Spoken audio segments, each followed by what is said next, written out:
अत्यंत सबल होकर के भी सरल होना उपलब्धि है। जीवन के 3 गुण हैं, एक सबलता, एक सरलता, एक सजलता। ये तीनों गुण विलक्षण हैं सबके, और सब एक दूसरे के पूरक हैं। बिना सबल हुए सरल हुआ ही नहीं जा सकता, दुर्बल हुआ जा सकता है। अगर आप सबल न हो तो आप सरल नहीं हो, आप दुर्बल हो। कोई आगे बैठने वाला व्यक्ति पीछे बैठ जाए तो सरल है। अभी जिसको आगे बैठने की सामर्थ्य नहीं है और वो पीछे बैठ कर के कहे कि हम तो बड़े सरल है, ना ना, सरल नहीं है, दुर्बल है। दोनों चीजों में बड़ा अंतर होता है। जब तक पात्र भरेगा नहीं तब तक चढ़ेगा भी कैसे, तब तक खाली भी कैसे होगा। किसी को ऊपर भी तो जाना पड़ेगा नीचे आने के लिए। न्यूटन ने यह तो देखा महामहिम कि एक पेड़ से सेब नीचे गिरा। ऐसी कहानी सुनाई जाती है कि न्यूटन बगीचे में बैठा था, कई उत्पत्तियां ऐसे ही हुई, कहते चाय भी, पानी उबल रहा था, चाय की पत्ती गिरी, चाय बन गई। न्यूटन फुर्सत में बैठा अखबार पढ़ रहा था, देखते सेब ऊपर से नीचे गिरा। न्यूटन ने सोचा कि नीचे ही क्यों गिरा, तो उसने खोज शुरू करी, and we could find out the gravitational force of earth. But अगर कोई इंडियन फिलोसोफर बैठा होता, I wouldn't say scientist but though ये फिलोसोफर बैठा होता, तो एक प्रश्न न्यूटन से कर सकता था महामहिम कि तूने ये तो देखा कि सेब ऊपर से नीचे गिरा, पर तू ये देखना कैसे भूल गया कि उससे पहले बीज से पेड़ ऊपर उठा। There was some anti-gravitational force too, जो खींच रहा था उस पेड़ को ऊपर। ऊपर नहीं खींचता तो ये फल भी ऊपर से नीचे कैसे गिरता है। फल का नीचे गिरना उसकी जड़ता है, और पेड़ का नीचे से ऊपर उठना उसकी चैतन्यता है, उसकी चेतनता है। ये तो जड़ता है जो, अब तो उसको लाइफ की जरूरत नहीं है इसलिए वो नीचे गिर गया।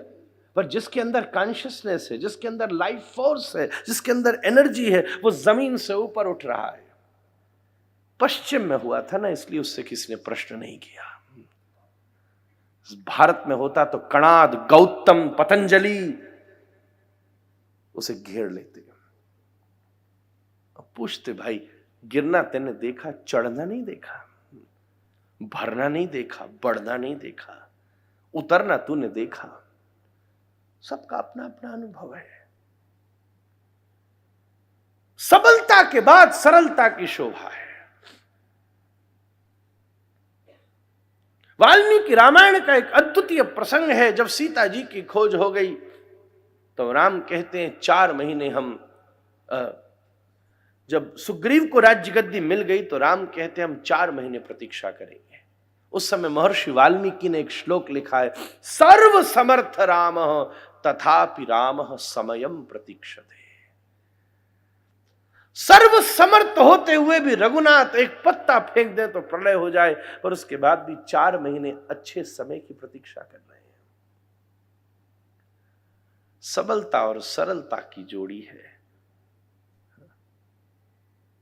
एक पहलवान, एक बड़ा कमजोर आदमी एक हिंद केसरी पहलवान से बोला, मां मैं तुझे छोड़ूंगा नहीं, मेरे सामने आके तो खड़ा हो, छोड़ूंगा नहीं मैं तुझे, अभी आ जा।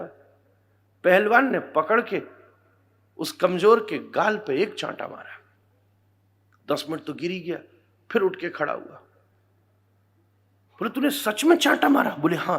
बोले सच्ची मार दिया? बोले हां। सीरियसली तूने मेरे गाल पर चांटा मार दिया? बोले हां। बोले सीरियसली मारा? फिर ठीक है, मजाक मुझे पसंद नहीं है,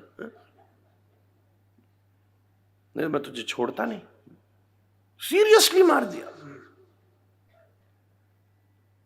सबलता के बिना सरलता दुर्बलता है, और दुर्बलता को सरलता कहना हास्यास्पद है। दुर्बलता को सरलता कहना, वीकनेस को अपनी हम्बलनेस कहना हास्यास्पद है, लोगों को हंसी आती है। दोनों में बहुत अंतर है। सबल होने के साथ सरल, और सरल होने के साथ कभी कभी सजल। हम अत्यंत भावनाओं से भरे हों। भावना आदमी को इंसान बनाती है, भावना न हो तो मशीन हमसे बेटर काम कर लेती है।